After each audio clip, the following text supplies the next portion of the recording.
Rumah adat Bali ini merepresentasikan hubungan sifat manusia dengan wujud bangunan arsitektur. Konsep Trimandala secara keseluruhan terbentuk dengan menganut pendekatan konsepsi dari arsitektural psikologi. Wujud fisik arsitektur ini memiliki pola ruang, yang terbagi menjadi 3 pembagian tata ruang berdasarkan konsep Trimandala, yaitu Utama Mandala atau Pura, Madhya Mandala atau rumah tinggal, dan juga Nista Mandala yang berfungsi sebagai makam.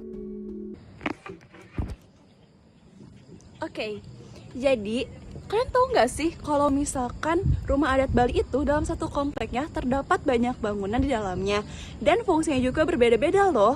Kalian tahu nggak sih apa aja itu? Oke, kita cek selanjutnya.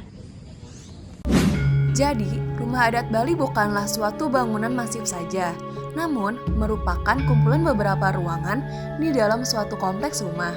Umumnya, ada terdapat 9 jenis ruangan di dalam kompleks rumah adat Bali yang memiliki tata letak, bentuk, dan juga fungsi yang berbeda loh, yaitu Jalanan Awang, Sanggah Kelod, Balai Meten, Sanggah Kaja, Balai Dauh, Balai Buga, Balai Tengah, Lumbung, dan yang terakhir adalah Paon. Yang pertama, ada Jalanan Awang atau Koringalep. Ruang ini merupakan pintu atau gerbang keluar masuk kafling rumah adat Bali, sehingga memiliki batas tetap atau nyata secara spesifik berupa tembok penyengker yang mengelilingi ruang-ruang atau pavilion yang ada di dalamnya. Yang kedua, ada Balai Buga. Balai Buga secara fungsi dapat dimasukkan ke kategori ruang publik jika digunakan untuk ruang upacara. Sedangkan jika dijadikan tempat tidur, maka akan menjadi ruang privat. Bagian dalam ruang ini secara jelas tidak memiliki dinding pembatas yang nyata atau masif, hanya memiliki pembatas semu untuk menggambarkan sifat ruang ini. Berikutnya ada Balai Tengah dan juga Balai Meten. Balai Tengah merupakan ruang yang memiliki fungsi untuk diadakannya upacara kelahiran dan juga kematian.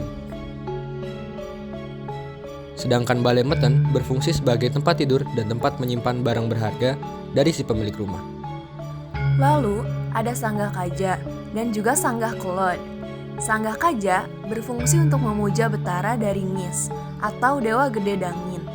Ruang ini tidak memiliki pembatas masif atau nyata, tetapi dikarenakan oleh sifatnya yang sangat disakralkan, jika terdapat orang yang sembahyang di dalam, maka tidak boleh dengan semena-mena memasuki ruangan ini. Sanggah Kelod sendiri walaupun sama-sama sakral, sedikit berbeda dengan Sanggah Kaja.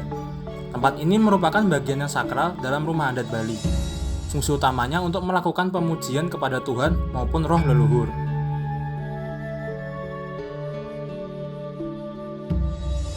Yang terakhir, ada Pawon atau kita biasa mengenalnya dengan dapur.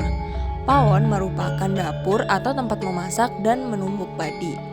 Area pawon ini tidak memiliki pembatas fisik, oleh karena itu area ini digunakan oleh banyak orang atau semua penghuni rumah dapat mengakses pawon ini dan melakukan aktivitas secara bersama-sama.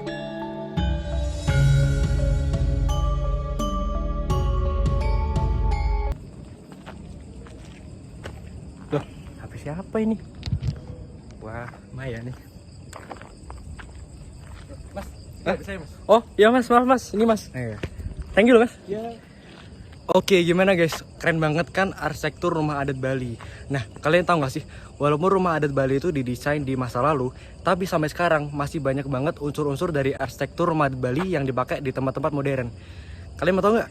Oke, kalau kalian mau tahu, lanjut ke video berikutnya. Nah, konsep rumah adat Bali itu saking kerennya bisa terbawa sampai ke zaman sekarang loh. Contohnya ada villa ini nih, yaitu Summer Hills Hotel and Villa. Jadi villa ini mengangkat tema utama yaitu Bali, dengan gaya arsitektur yang autentik seperti yang ada di Ubud Bali, mulai dari fasad hingga pengalaman ruang yang ada di dalamnya. Summer Hills Hotel and Villa Bandung yang berlokasi di bagian utara kota Bandung ini menawarkan penginapan bintang 4. Di penginapan yang satu ini, kamu akan merasakan suasana asri seperti pedesaan yang ada di Bali. Pengunjung akan merasa dibawa ke Bali nih. Ya, meskipun aslinya cuma di Bandung, hehe. Berikutnya, ada restoran Taliwang Bali Pacific Place. Restoran ini juga mengangkat penuh tema Bali, mulai dari desain interior dan eksterior, bahkan sampai makanan yang dihidangkan. Gimana? Keren banget kan dampak yang diberikan dari kesan rumah adat Bali? Sekian penjelasan tentang arsitektur rumah adat Bali dari kelompok 1 Antoni Liu. Terima kasih buat teman-teman, terutama buat Bu Ana yang udah jadi dosen pembimbing kami di arsitektur IoT kelas B. Mas. See you on the next arsitektur adventure.